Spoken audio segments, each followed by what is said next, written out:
Da naplatimo, da vidimo što smo imali večeras od poručbina.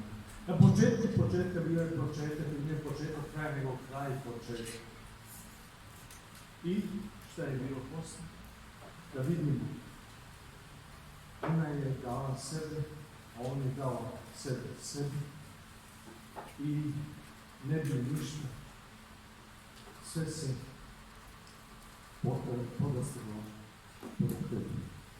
I ja sam sada rešio moj nastav, što sam zaboravio sve što sam htio tražiti. Mada, ako imam ostatak od 3 minute, mogu bih da nastavim.